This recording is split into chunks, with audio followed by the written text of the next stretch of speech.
Good morning, everybody, and welcome to the last day, Daisy Nationals. This is the 58th annual Daisy Nationals 2025. We will be broadcasting today. We got some cool interviews. We're going to start with Tony. Tony's the Director of Quality Control. Is that right? That is right. We just made that title up right here on the fly. It sounds good. It does sound good. You can put it on his business cards now. We don't need approval. We'll just do it. Better to ask forgiveness and permission, right? That works for me.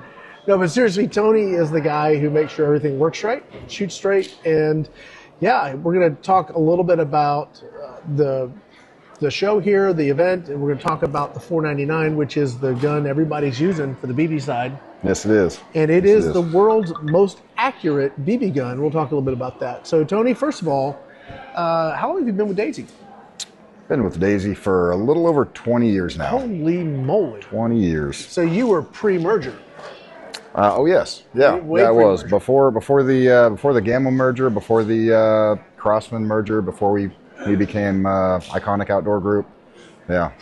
Yeah. So you've been around a while. Been a minute. Yeah. We were just. Go ahead. I think I started when I was 22 years old. Wow. I'm 45 now. Goodness. Okay. Yeah.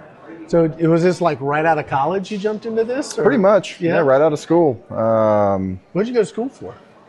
Just out of high school. So, really? Okay. Out of high school. All right. Yeah.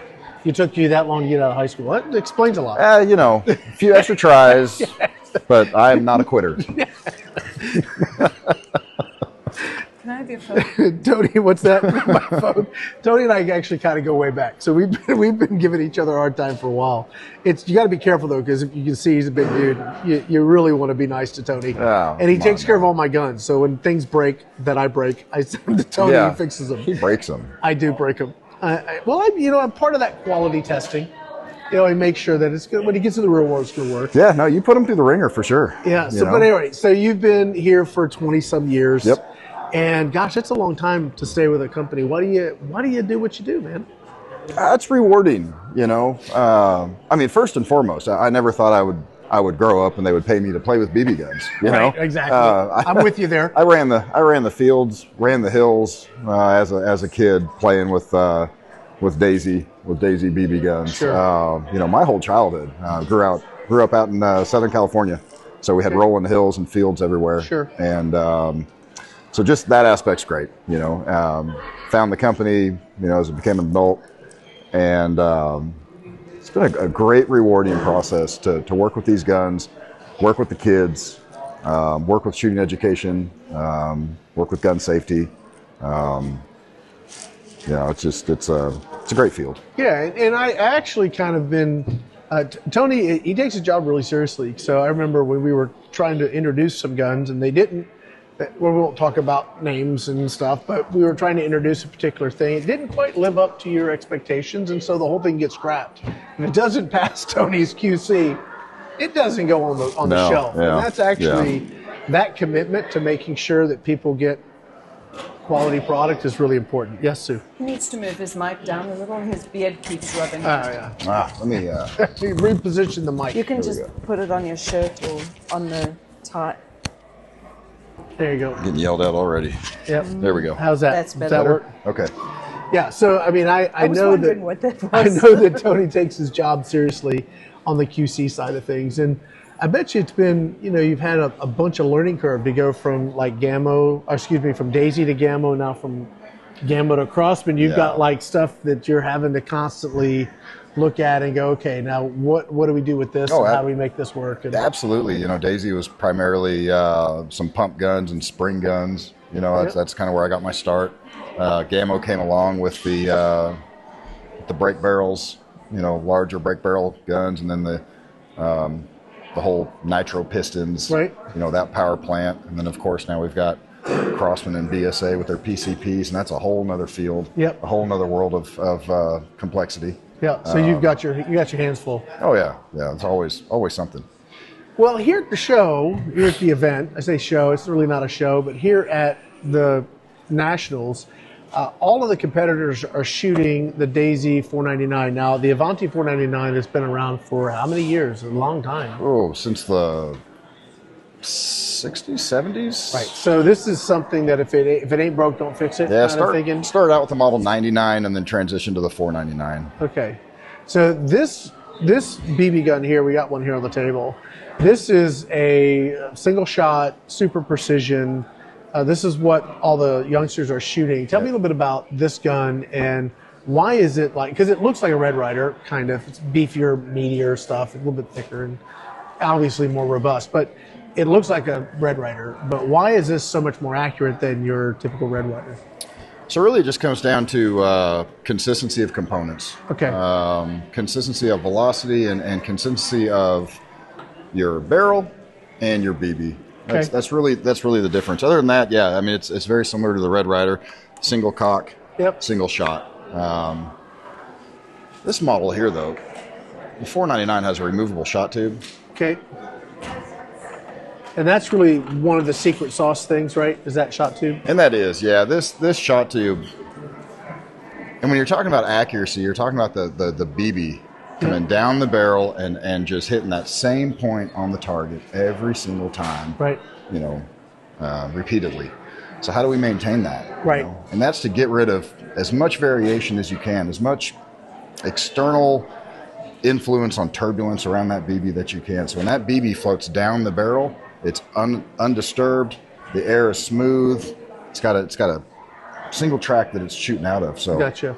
So the inside of this barrel, we try to maintain to a tolerance of 0.0001. That is not a lot. In variation. That's not a lot of wiggle room. There's no waviness. It has to be parallel down the barrel within a tenth of a thousandth. So if you take 1/1000th of an inch, cut it into 10 slices. Wow. Okay. That's how minute that is. And that means that if you have any variation in your BBs, you're going to have a problem too. So they won't cycle. Yeah. So correct. So we use a high for our BBs. We use a high grade non-plated chromoly ball bearing. Okay. Also the same tolerance. It's 0.00001. We got another decimal place on the BB. Wow. So are those precision ground, or are they like I don't know how you make BBs? Yeah, it's absolutely precision ground ball bearing. Wow, yeah, that is cool. Not necessarily meant for the shooting sports. It's meant for high precision machinery. Okay. But it's a great ball to be using. Cool. And there's no plating. It's just plain chromoly steel. There's no variation in those BBs at all. All right, and so you don't buy those at Walmart per se. No. We actually sell them, but no, you cannot get those at Walmart. Yeah, not the Walmart BB's not bad. It's yeah, great for I get you. Regular Daisy BBs do great job out of a Red Ryder. Just every day. But for competition, you've really got to take that next step and try and reduce as much variability as you can. Well, that's very interesting because I have a 499 back in Texas, and I was going to just shoot the Daisy Zinc BBs, but I'm thinking now I'm going to have to grab some of these like super precision ones. They are to see how they do. They are great. Because I did not know it was that fine a tolerance on these parts, but that makes sense. You've got kids that are shooting. I mean, the bullseye on this is basically the head of a ballpoint pen, pretty much. It's about the size of a BB. It's really tiny, and so they're shooting that at 5 meters, which I know us airgunners enthusiasts were thinking that's not that far. You try it. Yeah. Right? You try it. It's a whole other ballgame. You shoot 10 bullseyes in a row. Right. And these kids are doing it. And one of the reasons they can do it, one is obviously they're really good shots. And we have the best of the best here in the country competing. So you have that. But they also have great equipment. And I did not know that tolerance was that tight on that. But that's very, very cool. Yeah, we try and reduce, again, all variability out of it to give just consistent every shot. Now, I tell you one thing, I don't know if you've played with any of the guns that have sort of been modified and tuned, because there are some things you can do with this in the competition that's perfectly legal, like weight. Mm-hmm. Yep. You can increase the weight, and there were some that when we were taking the painted gun competition photos, some of them were noticeably heavier than others. Correct. And what does that do? If somebody takes their gun and does that work on it, kind of weights it a little bit. First of all, do you know what the limit is? Or 6 pounds. Okay, so no more than 6 pounds. Yeah, 6 pounds is the limit. Okay, and what are these out of the box? Close to 5, 4 something, close to 5. It's all right, you're not adding a ton, but you're adding... No, but that if you add, like we've got cavities in here under the forearm. Okay. You can add some forward weight to, and that gives you that little bit of pushing down a little more stability on the forward end. Okay. But and when you pick it up, you can definitely feel it's a pound difference. You can tell. Oh, quite a bit. And I know some kids they're also loading the rear. They too. are, yeah. They'll bore holes in the back and load some weight in the back. Just depending on where they want to be balanced at. I gotcha. Where they want that weight. The sights on these are also not your traditional just notch sights. These are precision. These are precision diopter sights. Okay. Yeah. Essentially, it works on the principle of concentricity. And concentricity is like if you take two circles and they're one larger than the other and they're perfectly aligned. Their centers are perfectly aligned. So you got one circle around another circle. Okay. So essentially like the target. Okay. The target circle, the bullseye, right? Okay. So that's how this principle works. When you look through this little diopter in the back and you've got the ring as the front side instead of a post, you've got a ring. Right. You're going to ring that right over that bullseye, and your eyes are naturally going to bring that into a perfect alignment of concentricity. All right, well that's cool. I did not know how that works. All I know is, like, from a practical use, when I was kind of playing with one of these on those targets, I'd look down and the black part of the target lines up perfectly with the sight. So like if everything's lined up, you should be sure. When you have a post sight and you're trying to put it in the middle of a bullseye, you could be left or right or up or down. Or you could block the whole thing. You could block the whole thing. There's not much reference. But when you have a larger circle around a smaller circle, you can gauge the amount of difference around those two. I did not know how that works. And you can get it perfectly aligned, up, down, left, right, take a shot. Cool. I did not know how that works. How diopters work. So you're here, you've been here every year that I've been here that I can remember. What do you do here at the event? I mean, you're like pretty director level. So, I mean, what's the director level QC guy doing out here? Support for the most part. Yeah, we've got our repair guys, but everybody wants to. This is where we really see the outcome of the guns, right? How well they're working, sometimes how well they're not working if we have a little something going on. So walking and talking with the coaches and the teams about what they like, about what they don't like. This event here is really where we get our best feedback. That's great. So essentially that's what I'm doing while I'm here. I'm just support. I'm here. I'm available to talk about the good, talk about the bad. Just support for the most part.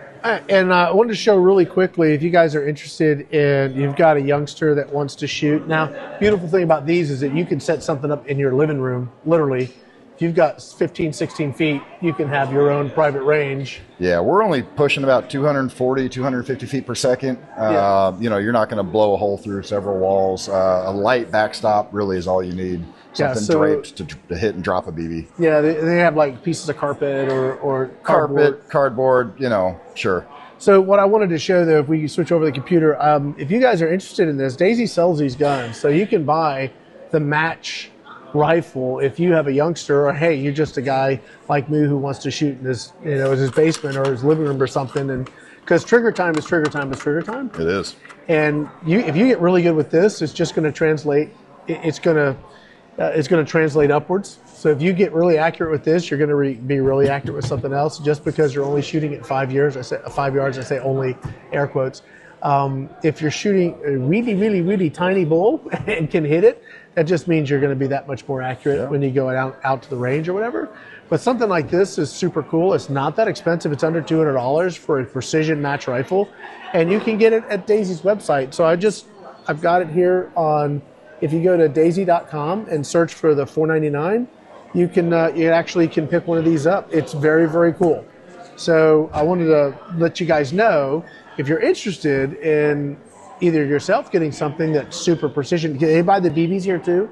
Yeah. Okay. Yep, so everything's available online. All right. So you can get the super precision stuff. There's also a bunch of accessories that go with it. If I back up one, there's a strap. There's a shot tube assembly, there's straps or other inserts for the front. So if you do want to shoot a post, or you want to change things up a little bit, you can actually change that front sight out. So it's really cool. If that's something you're interested in, they have all the stuff here to go with the $499. And they even have, what's this little pump gun down here? I used to have one of these. I shot that years ago. It's a model 753? Yeah. I don't know if that's available for sale, but it's pretty cool. Classic CMP pump gun. Yeah. For air rifle competition. All right. Well, anyway, I think that's going to be it. Tony, thank you so much, man. I appreciate Absolutely. it. Anything anything you want to say to the folks out there about this event, or if there's some folks on the fence about should I really get my youngster out there shooting, anything you want to say to them? It's the best group of kids I think we've ever had. I see it year after year after year. What the shooting sports teaches as far as responsibility, discipline, respect.